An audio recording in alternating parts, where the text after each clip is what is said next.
युधिष्ठिर और सोने का नेवला की कथा।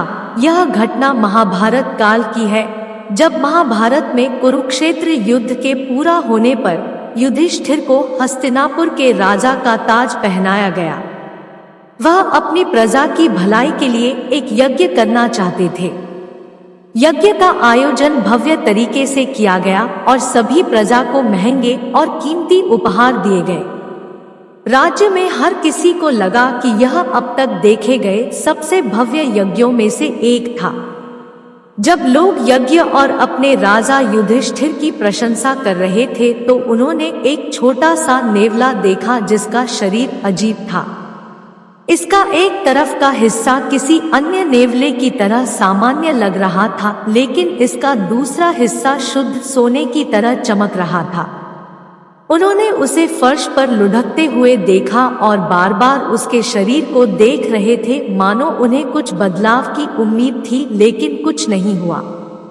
नेवले की बात सुनकर सभी लोग दंग रह गए और फिर उन्होंने युधिष्ठिर और लोगों की ओर देखा और कहा कि इस यज्ञ में कुछ भी प्रभावशाली नहीं है और यह केवल एक दिखावा था और कुछ नहीं।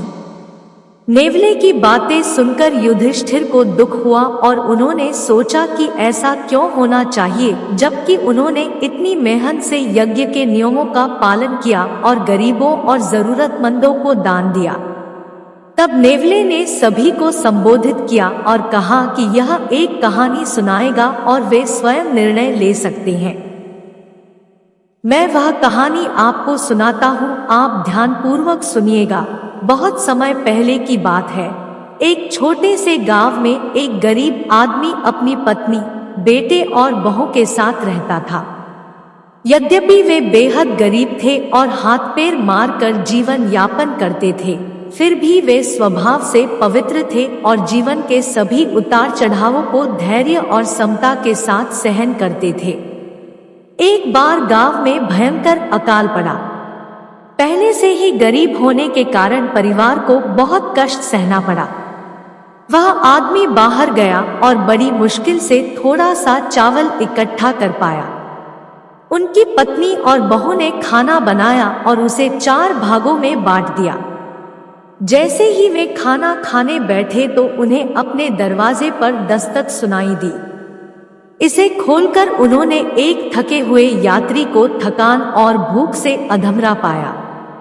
तुरंत उस आदमी का अंदर स्वागत किया और उसे धोने और आराम करने की अनुमति दी। बिना किसी हिचकिचाहट के उस आदमी ने यात्री को अपने हिस्से का भोजन दिया, लेकिन खाने के बाद उसकी भूख शांत नहीं हुई। तब उसकी पत्नी आगे आई और उसे अपने हिस्से का भोजन देने की पेशकश की। उसका पति अनिच्छुक था, लेकिन उसने कहा कि जब उसका पति भूखा होगा तो वह खाना नहीं खा सकती।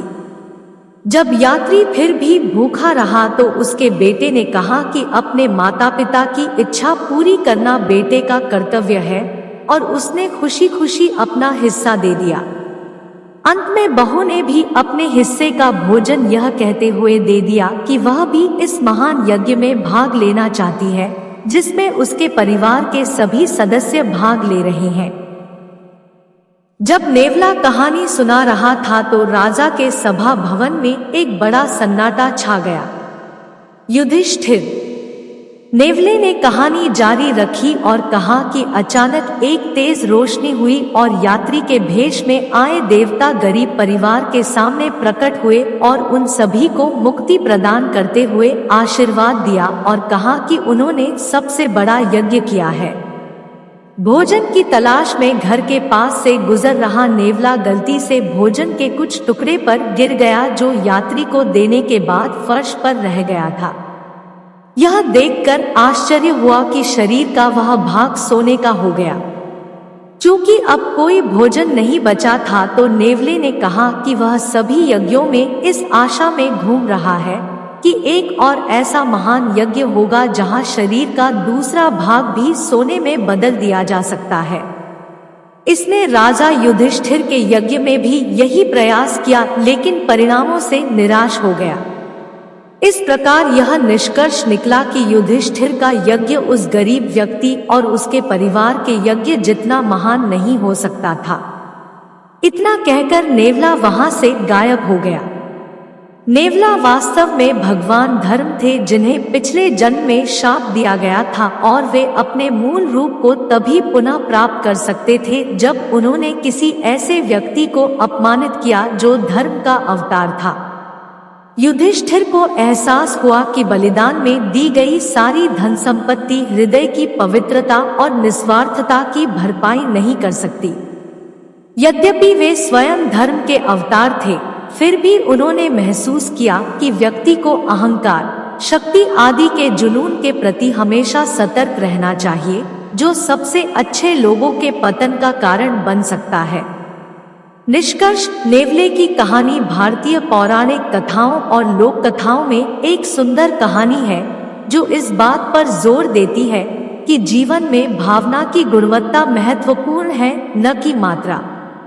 जीवन के नैतिक पाठ विनम्र पक्षियों और जानवरों से भी सीखे जा सकते हैं, हमेशा केवल सिद्ध संतों और ऋषियों से ही नहीं। इस सर्वोच्च ज्ञान को प्राप्त करने के लिए केवल एक समझदार आंख और विनम्र स्वभाव की आवश्यकता होती है।